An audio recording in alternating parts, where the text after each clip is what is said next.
Hello friends. आज हम important topic समझने वाले हैं, that is what are saturated and what are unsaturated fats. Okay, इसको समझना बहुत इम्पोर्टेंट है बिकॉज आजकल कम्युनिकेबल डिसीजेस का रेट बहुत बढ़ गया है and many of the people are dying because of communicable diseases, specially heart attack से, राइट। और हार्ट अटैक का मोस्ट इम्पॉर्टेंट रीज़न है excessive consumption of saturated fatty acids, right. तो इसीलिए हमें ये समझना बहुत इंपॉर्टेंट है for competitive exams. Now fats हमको दो तरीके से मिलते हैं, एक है एनिमल सोर्स और दूसरा है plant source, right. Animal source for example butter, ghee and cheese etcetera. Plant source for example coconut oil, right, and palm oil, right, and peanut oil. So these are all plant sources of fats. तो इसके अंदर fats जो है ना वो दो तरीके से आते हैं, एक है सैचुरेटेड फैट और दूसरा है अनसैचुरेटेड फैट। तो समझते हैं उसको। Before understanding what are saturated and unsaturated fats, हमें ये समझना ज़रूरी है कि व्हाट आर फैटी एसिड्स। क्योंकि अगर हमें फैटी एसिड्स का स्ट्रक्चर समझ में नहीं आया ना, तो हमें फिर सैचुरेटेड और अनसैचुरेटेड फैट समझ में नहीं आएंगे, ठीक है। तो चलो समझते हैं व्हाट आर फैटी एसिड्स, ठीक है। सो ये है फैटी एसिड का एक स्ट्रक्चर। ओके, और इसको गौर से देखो तो समझ में आएगा कि ये जो कार्बन है बीच में, ये कार्बन जो है चार एटम्स के साथ जुड़ा हुआ है। फॉर एग्जांपल ये एक हाइड्रोजन एटम है, ये एक हाइड्रोजन, ये एक हाइड्रोजन, ये कार्बन। ओके, ऐसा क्यों होता है? क्यों कार्बन को चार एटम्स की ज़रूरत होती है? ओके, यहाँ पे देखोगे पता चलेगा कि कार्बन का जो आउटर शेल होता है ना, उसके अंदर चार फ्री इलेक्ट्रॉन्स होते हैं। अब ये जो फ्री इलेक्ट्रॉन्स होते हैं ये फ्री नहीं रह सकते, इनको किसी और के साथ जुड़ना होता है या फिर किसी और ऐसे एटम के साथ जुड़ना होता है जिसको ये इलेक्ट्रॉन की ज़रूरत होती है। तो इसीलिए ये इलेक्ट्रॉन्स बॉन्ड बनाते हैं ऐसे एटम्स के साथ। फॉर एग्जांपल ये इलेक्ट्रॉन हाइड्रोजन के साथ जुड़ के एक बॉन्ड बनाएगा, ये भी इलेक्ट्रॉन हाइड्रोजन या फिर किसी ऐसे एटम के साथ जुड़ के बॉन्ड बनाएगा जिसको इलेक्ट्रॉन की ज़रूरत है। तो बेसिकली कार्बन जो है ना वो चार एटम्स के साथ बाइंड करता है। ओके, तो ये इम्पॉर्टेंट प्रॉपर्टी है कार्बन की। आपको पता होगा कि CH4 जो है, this is the simplest carbon molecule, okay, or you can say simplest molecule which in which carbon is bound to four hydrogen atoms. And you know what is CH4, right? CH4 is basically methane, natural gas, such an important substance, and it is also one of the most important global warming gases. तो carbon की ये property है कि carbon चार atoms के साथ bound या फिर बाउंडेड रहेगा या फिर बाइंड करेगा। तो यहाँ पे देख सकते हो आप, एक कार्बन है, चार यहाँ पे तीन हाइड्रोजन है, एक कार्बन है। ये कार्बन दो हाइड्रोजन और दो कार्बन के साथ जुड़ा हुआ है, राइट। तो ये जो मॉलिक्यूल है ये सिंपलेस्ट फैटी एसिड मॉलिक्यूल है। इसके अंदर long chain of carbon bound to hydrogens रहता है। तो ये फैटी एसिड है। इतना अगर आपको समझ में आ गया ना, तो फिर saturated and unsaturated fatty acid समझना बहुत आसान है। तो ये एक फैटी एसिड का मॉलिक्यूल है। तो आप समझते हैं सैचुरेटेड फैटी एसिड्स किसको बोलते हैं या फिर सैचुरेटेड फैट्स किसको बोलते हैं, ठीक है। यहीं पे आप समझ सकते हैं इसको आसानी से। फॉर एग्जांपल देखो, यहाँ पे जब ये कार्बन एटम है ना, बेसिकली हम इसको समझते हैं कि कार्बन एटम है ना भूखा रहता है और इसको चार दूसरे एटम्स की ज़रूरत रहती है इसकी भूख मिटाने के लिए, ठीक है। अगर इसको चार एटम्स नहीं मिलते हैं ना, तो ये फिर भूखा रहता है और इसको भूख मिटाने के लिए कुछ अलग तरीके इस्तेमाल करने पड़ते हैं। फॉर एग्जांपल लेट्स से कि ये जो कार्बन एटम है इसको इसकी भूख मिट गई है, वाई? बिकॉज इसके पास तीन हाइड्रोजन एटम्स हैं और इसने एक एटम कार्बन एटम के साथ अपना बॉन्ड बना लिया है, राइट। अगर मैं यहाँ से एक हाइड्रोजन को निकाल दूँ, नाउ बताओ कि ये कार्बन जो है ना अभी इसकी भूख जो है मिटी नहीं है, वाई? बिकॉज तीन एटम्स के साथ इसने अपना बॉन्ड बना लिया है, बट इसको और एक बॉन्ड बनाना है और एक इलेक्ट्रॉन फ्री है। तो इस टाइम पे क्या करता है मालूम? इस टाइम पे ये कार्बन क्या करता है, भाई मेरे पास तो दो हाइड्रोजन है और एक कार्बन है, राइट। तो ये क्या करता है कि भाई ये कार्बन है ना, ये कार्बन को बोलता है, क्या बोलता है कि भाई मेरे पास एक हाइड्रोजन नहीं है, ओके। तू क्या कर, तू अपना हाइड्रोजन है ना वो उड़ा दे, गॉट इट। और जब तू ये कार्बन हाइड्रोजन को उड़ा देगा तो तेरे पास एक हाइड्रोजन नहीं रहेगा, मेरे पास भी एक हाइड्रोजन नहीं रहेगा, राइट। तो हम दोनों एक दूसरे के बीच में डबल बॉन्ड बना लेते हैं, राइट। सो हमारी दोस्ती बढ़ जाएगी, और मेरे पास भी एक हाइड्रोजन नहीं है तो तेरे पास भी नहीं रहेगा।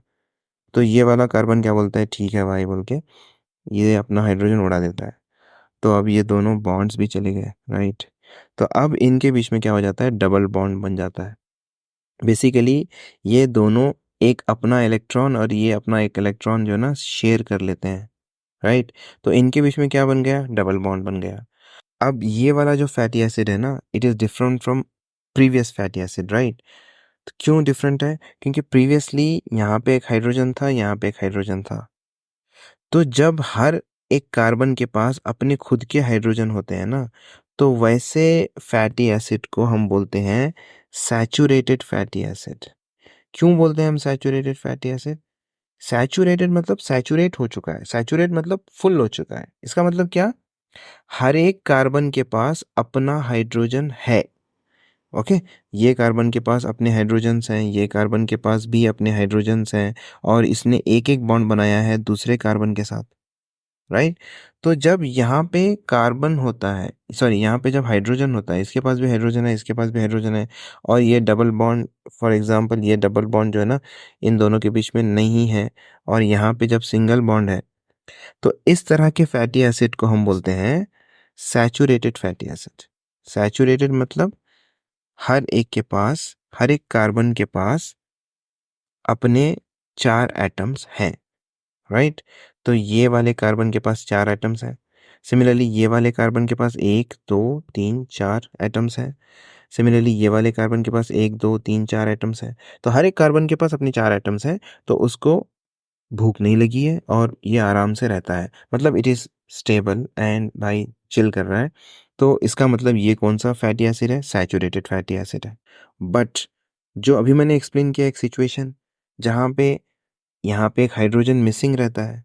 अब यहाँ पे हाइड्रोजन मिसिंग है, तो ये इसको बोलता है कि भाई तू भी अपना हाइड्रोजन उड़ा दे, तो ये भी अपना हाइड्रोजन उड़ा उड़ा देता है। तो ये दोनों बॉन्ड्स चले गए। तो अभी क्या होता है, ये दोनों लोग मिलके ना क्या करते हैं, अपने दोनों के बीच में डबल बॉन्ड बना लेते हैं, ओके। तो ये दोनों अपना इलेक्ट्रॉन शेयर कर लेते हैं, राइट। अभी क्या हो गया, अभी है ना इसके पास भी हाइड्रोजन नहीं है, इसके पास भी हाइड्रोजन नहीं है। तो पहले ये सैचुरेटेड था हाइड्रोजन से, अभी क्या हो गया, इनके पास हाइड्रोजन नहीं है, तो ये अनसैचुरेटेड है because they need hydrogen, right. तो इनको बोलते हैं अनसैचुरेटेड फैटी एसिड्स, मतलब those fatty acids which are in need of hydrogen, right. तो ये है बेसिकली अनसैचुरेटेड फैटी एसिड्स।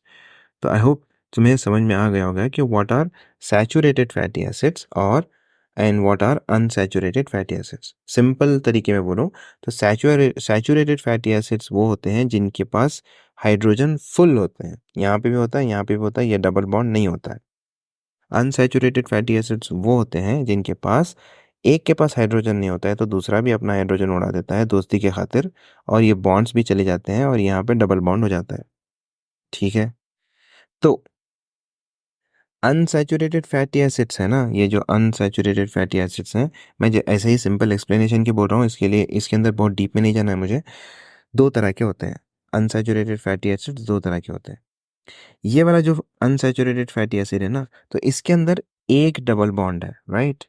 तो जब फैटी एसिड के अंदर एक डबल बॉन्ड रहता है, तो वो फैटी एसिड को हम बोलते हैं mono unsaturated fatty acid. Mono मतलब सिंगल, तो यहाँ पे एक डबल बॉन्ड है, तो मोनो अनसैचुरेटेड फैटी एसिड। भाई अगर समझो ये होता है कि अ, ये वाला कार्बन है ना, ये वाले कार्बन को बोलता है कि भाई इन्होंने जो है डबल बॉन्ड बना लिया है, हम भी डबल बॉन्ड बना लेते हैं, चलो तू अपने हाइड्रोजन को उड़ा दे, मैं भी उड़ा देता हूँ, और ये दोनों भी जो है समझौता कर लेते हैं, और इन्होंने भी अपना डबल बॉन्ड हाइड्रोजन उड़ा दिया, और यहाँ पे डबल बॉन्ड बना लिया। तो अब कितने डबल बॉन्ड्स हो गए, now there are more than one double bond, right? So such unsaturated fatty acids जिनके अंदर more than one double bond रहता है, they are called as polyunsaturated fatty acids. I hope you are understanding. So polyunsaturated fatty acids, okay. Now भाई ये तो हो गया what are saturated and what are unsaturated fatty acids. अभी हमें ये समझना है कि सैचुरेटेड फैटी एसिड्स जिनके अंदर पूरे हाइड्रोजन एटम्स रहते हैं और डबल बॉन्ड एक भी नहीं रहता है, वो ख़राब क्यों हैं? और ये जो फैटी एसिड्स हैं जिनके अंदर डबल बॉन्ड्स हैं, वो अच्छे क्यों हैं? इसको समझना है, राइट? क्योंकि मेन टॉपिक तो वही है। चलो अभी समझते हैं सैचुरेटेड फैटी एसिड्स ख़राब क्यों हैं और अनसैचुरेटेड फैटी एसिड्स अच्छे क्यों हैं। इसको समझने के लिए हमें और एक मॉलिक्यूल के बारे में समझना होगा और उसका नाम है कोलेस्टेरॉल। क्योंकि सारी परेशानियां तो इसने क्रिएट करके रखी है, कोलेस्ट्रॉल। लोग बोलते हैं कि मेरा कोलेस्ट्रॉल लेवल बढ़ गया है, कोलेस्ट्रॉल लेवल बढ़ गया है। तो समझते हैं what is cholesterol first. Okay, तो बेसिकली देखो कोलेस्ट्रॉल जो है ना, लोग कंफ्यूज हो जाते हैं कि cholesterol is same as fat बोल के। ओके, उनको लगता है कि कोलेस्ट्रॉल और फैट दोनों सेम ही है। मतलब हमें लगता है कि अगर समझो कोलेस्ट्रॉल बढ़ गया तो उसको फैट बढ़ गया है, ऐसा नहीं होता है। Okay, cholesterol is different and fats are different. दोनों में एक चीज़ सिमिलर है, कोलेस्ट्रॉल और फैट दोनों पानी में घुलते नहीं है, बट दोनों का स्ट्रक्चर और कंटेंट अलग है। कोलेस्ट्रॉल अलग है, फैट अलग है। तो बॉडी में कोलेस्ट्रॉल आता कहाँ से? कोलेस्ट्रॉल फैट से नहीं आता है, ठीक है? कोलेस्ट्रॉल बेसिकली बॉडी के अंदर है ना, लिवर बनाता है। और कोलेस्ट्रॉल ख़राब नहीं है, कोलेस्ट्रॉल के बहुत सारे फंक्शंस हैं। Cholesterol is important for let's say formation of hormones which are important for our body. Cholesterol cells के लिए भी बहुत ज़रूरी है और बहुत सारी चीज़ें हैं जिसके लिए कोलेस्ट्रॉल ज़रूरी है। बट हाँ, एक लिमिटेड अमाउंट में होना चाहिए, बढ़ना नहीं चाहिए, राइट? तो बेसिकली कोलेस्ट्रॉल कहाँ बनता है? लिवर में बनता है। ये इंपॉर्टेंट है, समझ लो इसको, लिवर में बनता है। और ये फैट नहीं है। और सेकंड, हम इसको बाहर से भी लेते हैं, मतलब हमारे खाने में भी होता है, स्पेशली इन एनिमल सोर्सेस। तो यहाँ पे कोलेस्ट्रॉल हम बाहर से भी लेते हैं और majority of it is created in liver, ठीक है? अब कोलेस्ट्रॉल लिवर में बनता है मैंने बोला, ठीक है? अब मैंने ये भी बोला कि इसके बहुत सारे फंक्शंस हैं जो कि बहुत ज़रूरी है कोलेस्ट्रॉल बॉडी के लिए। जब ये लिवर में बनता है ना, तो लिवर से इसको दूसरी तरफ लेके जाने के लिए कुछ व्हीकल्स की ज़रूरत होती है, राइट? व्हीकल्स की ज़रूरत क्यों होती है भाई? मैंने अभी जस्ट बोला कि कोलेस्ट्रॉल जो है वो पानी में नहीं घुलता है, जैसे फैट्स पानी में नहीं घुलते हैं, राइट? तो इसीलिए ब्लड के ज़रिए आसानी से नहीं जा सकता ये। तो इसीलिए हमें कुछ व्हीकल्स की ज़रूरत होती है कोलेस्ट्रॉल को दूसरे बॉडी के ऑर्गन्स तक पहुंचाने के लिए, ताकि वहाँ पे कोलेस्ट्रॉल का यूज़ हो पाए, राइट? तो वो व्हीकल्स कौन से हैं? 2 व्हीकल्स होते हैं। एक व्हीकल का नाम है एलडीएल और दूसरे व्हीकल का नाम है एचडीएल, ठीक है? तो एलडीएल का फुल फॉर्म है लो डेंसिटी लाइपोप्रोटीन्स। इसके बारे में डीप में जाने की ज़रूरत नहीं है, खाली एलडीएल और एचडीएल समझ लो, बिकॉज़ ये एग्ज़ाम में पूछ सकता है। एक होता है एलडीएल और दूसरा होता है एचडीएल, ठीक है? 2 व्हीकल्स क्यों हैं? क्योंकि एक व्हीकल हमें कोलेस्ट्रॉल को बॉडी के दूसरे ऑर्गन्स तक लेके जाने के लिए चाहिए ना, और दूसरा यहाँ पे जब एक्स्ट्रा कोलेस्ट्रॉल लेके जाने के बाद बच जाता है, उसको वापस लिवर तक लाने के लिए भी चाहिए ना। तो एक है पहुँचाने के लिए और दूसरा है वापस लेके आने के लिए। तो चलो अंडरस्टैंड करते हैं कौन-सा पहुँचाने वाला है और कौन-सा वापस लेने वाला है, और इन दोनों में क्या डिफरेंसेस हैं और कौन-सा अच्छा है और कौन-सा खराब है, और यहाँ पे सैचुरेटेड और अनसैचुरेटेड फैट्स का क्या रोल है? बेसिकली हमें समझना तो वही है ना, सैचुरेटेड और अनसैचुरेटेड फैट्स। चलो उसको समझते हैं। ओके, तो पहले समझते हैं LDL, low density lipoprotein. Low density lipoprotein का काम क्या होता है? बेसिकली लो डेंसिटी, इसको छोड़ दो, इसको मत ध्यान दो अभी। लो डेंसिटी लाइपोप्रोटीन का काम होता है कि जो कोलेस्ट्रॉल लिवर में बन रहा है ना, उसको दूसरे सेल्स तक पहुंचाना है। For example brain, muscles, bones, liver, okay sorry, heart, spleen, या फिर दूसरे बॉडी पार्ट्स। तो basically this is a vehicle which takes cholesterol from liver and takes them to different cells, ठीक है? ये वाला व्हीकल जो है ना, लो डेंसिटी लिपोप्रोटीन, ये वाला बनता है सैचुरेटेड फैट से। जब हम सैचुरेटेड फैट्स खाते हैं, ठीक है? फॉर एग्जांपल सैचुरेटेड फैट्स मैंने बताया कहाँ से मिलता है, एनिमल फैट्स, ठीक है? घी, बटर, चीज़ वगैरह, तो जब हम वो खाते हैं ना, तो वो एलडीएल बनाने में मदद करता है, लो डेंसिटी लिपोप्रोटीन्स बनाने में मदद करता है, राइट। अब पहले हाई डेंसिटी लिपोप्रोटीन समझते हैं, उसके बाद एलडीएल और एचडीएल में प्रॉब्लम क्या है और अनसैचुरेटेड सैचुरेटेड फैटी एसिड्स में प्रॉब्लम क्या है वो समझते हैं, ठीक है। नाउ हाई डेंसिटी लिपोप्रोटीन, जैसे मैंने बताया कि एलडीएल का काम क्या है, एलडीएल का काम है लिवर से कोलेस्ट्रॉल को दूसरी सेल्स तक लेके जाना। अब लेके जाने के बाद जब यहाँ पे उसका काम खत्म हो जाता है, जो एक्स्ट्रा बच जाता है ना, उसको वापस लिवर तक लाना है ना, क्योंकि वो फिर एक्स्ट्रा बच जाएगा तो प्रॉब्लम क्रिएट करेगा। तो एचडीएल का काम ये है, एचडीएल का काम क्या है कि जो एक्स्ट्रा कोलेस्ट्रॉल बच जाता है ना, तो उसको वापस लिवर तक लेके आना होता है। गॉट इट, वापस लिवर तक लेके आना होता है, ठीक है। और ये जो एचडीएल है ना, हाई डेंसिटी लाइपोप्रोटीन, ये किससे बनता है? एलडीएल जो है वो सैचुरेटेड फैटी एसिड से बनता है, एनिमल फैट से। एचडीएल जो है ना, एचडीएल बनता है अनसैचुरेटेड फैटी एसिड से, जिसके अंदर एच कम होता है ना, वो fatty acids which come from plant sources like peanut oil या फिर सनफ्लावर ऑयल। जब हम ये ऑयल्स खाते हैं तो बॉडी के अंदर वो ऑयल्स के ज़रिए, ये अनसैचुरेटेड फैट के ज़रिए एचडीएल बनता है। एलडीएल सैचुरेटेड फैट से बनता है। तो अगर हम बहुत ज़्यादा सैचुरेटेड फैट्स खाएंगे, for example if you are eating a lot of cheese, a lot of butter, रोज़ सुबह में उठ के बटर खा रहे हैं, रोज़ चीज़ खा रहे हैं, बहुत सारा सैचुरेटेड फैट खा रहे हैं, तो इससे क्या होता है, एलडीएल का लेवल बहुत बढ़ जाता है बॉडी में। ये बढ़ने की वजह से क्या होता है, अब एलडीएल का काम क्या है, लिवर से कोलेस्ट्रॉल को दूसरी तरफ लेके जाना, ओके। और ऑब्वियसली एलडीएल क्या करता है, let's say this is LDL, okay. ये क्या है, एक गाड़ी है, एलडीएल है, इसके अंदर कोलेस्ट्रॉल बैठता है, और ये बैठने के बाद ये ब्लड में जाता है, और ब्लड से ये दूसरे ऑर्गन्स की तरफ जाता है, राइट। तो अभी जब हम ज़्यादा सैचुरेटेड फैट खा रहे हैं ना, तो एलडीएल का लेवल बहुत बढ़ जाता है बॉडी में। तो एलडीएल क्या करता है, बेसिकली एलडीएल लिवर से कोलेस्ट्रॉल लेता है और दूसरे तरफ पहुंचाता है, राइट। अब जब यहाँ पे इतने कोलेस्ट्रॉल की ज़रूरत है ही नहीं भाई, तो इतना कोलेस्ट्रॉल बाहर जाके करेगा क्या?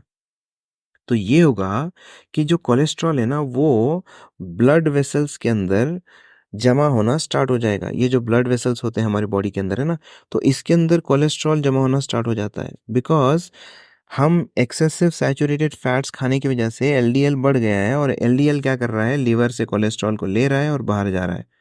अब ये जब लेके जा रहा है तो ज़रूरत उतनी है ही नहीं, तो एक्स्ट्रा कोलेस्ट्रॉल जो होता है ना, वो ब्लड के अंदर बैठ जाता है या फिर ब्लड के अंदर बढ़ जाता है, राइट। और जब फॉर एग्जांपल लेट्स से यहाँ पे हार्ट होता है, और हार्ट के सप्लाई करने वाले जो आर्टरीज होते हैं ना, उसके अंदर ये एक्स्ट्रा कोलेस्ट्रॉल जब बैठ जाता है, तो वहाँ पे होता है हमें हार्ट अटैक, समझ रहे हो। तो ये रीज़न होता है हार्ट अटैक का, कोलेस्ट्रॉल जमा हो जाता है बॉडी के अंदर, राइट, सैचुरेटेड फैट्स खाने की वजह से।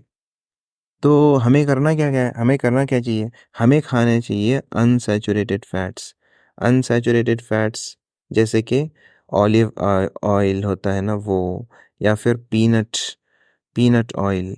तो ऐसे फैट्स अगर हम खाएंगे, तो कौन क्या बढ़ेगा बॉडी के अंदर, बॉडी के अंदर है ना हाई डेंसिटी लाइपोप्रोटीन बढ़ेगा। एचडीएल का काम क्या है, मैंने अभी बताया, कोलेस्ट्रॉल को बॉडी के दूसरे पार्ट से एक्स्ट्रा कोलेस्ट्रॉल को लेके लिवर तक लाना, और लिवर उसको स्टोर कर लेगा, या फिर एक्स्ट्रा रहा तो फिर उसको डिस्ट्रॉय कर देगा। ये काम होता है एचडीएल का। तो एचडीएल कब बढ़ेगा, जब हम बहुत ज़्यादा अनसैचुरेटेड फैट्स खाएंगे तब बढ़ेगा। सैचुरेटेड फैट्स कम खाएंगे तब एचडीएल रोल प्ले करेगा। समझ में आया। तो ये होता है main reason why saturated fats are not good for human body. ऐसा नहीं है कि सैचुरेटेड फैट खाना ही नहीं चाहिए, चीज़ खाना ही नहीं चाहिए, ऐसा नहीं होता है। लिमिट से जब क्रॉस हो जाता है ना, तो जब उसकी वजह से एलडीएल का लेवल बढ़ जाता है, क्योंकि एलडीएल लिवर से कोलेस्ट्रॉल को दूसरी तरफ लेके जा रहा है, और इसकी वजह से बॉडी के अंदर कोलेस्ट्रॉल लेवल बढ़ जा रहा है, और ब्लड वेसल के अंदर भी बढ़ जा रहा है ना। तो इसीलिए एलडीएल को हम और एक नाम देते हैं, और ये तुमने पढ़ा होगा न्यूज़पेपर्स में, उसको बोलते हैं बैड कोलेस्ट्रॉल। इसको क्या बोलते हैं, बैड कोलेस्ट्रॉल। जो कोलेस्ट्रॉल एलडीएल लेके जा रहा है वो है बैड कोलेस्ट्रॉल, बिकॉज वो बॉडी के बहुत सारे हिस्सों में जमा हो जाएगा। जो कोलेस्ट्रॉल एचडीएल बाहर से लीवर की तरफ लेके आ रहा है, तो वो होता है गुड कोलेस्ट्रॉल। इसको हम बोलते हैं गुड कोलेस्ट्रॉल, क्योंकि ये दूसरी तरफ से लिवर को लेके आ रहा है जहाँ पे वो स्टोर हो जाएगा। तो इसीलिए whenever we eat lot of saturated fats, LDL level increases and overall cholesterol level in the body increases and it is not good for us and it causes lot of communicable diseases. तो ये होता है basically difference between saturated and unsaturated fatty acids. और कुछ fatty acids होते हैं जिनको बोलते हैं हम cis fatty acids and trans fatty acids. ये भी बहुत इंपॉर्टेंट टॉपिक है, इसको मैं नेक्स्ट वीडियो में एक्सप्लेन करूंगा what are trans fatty acids and cis fatty acids, specially trans fatty acids which are dangerous, right? So these are more dangerous and they are present in ultra processed foods. तो ये recently the Hindu में editorial भी आया था about this ultra processed foods. तो we will discuss this in the next video. तो I hope you have understood the difference between unsaturated fatty acids and saturated fatty acids and what is LDL and what is HDL and cholesterol क्या है और fats क्या हैं और क्या खाना चाहिए क्या नहीं खाना चाहिए। और कॉम्पिटिटिव एग्जाम्स में ये बहुत इंपॉर्टेंट है और इस पे क्वेश्चंस आ सकते हैं in prelims exam. So make sure that you understand it and revise it. Okay, thanks for watching and I will see you in the next video. Take care and study well.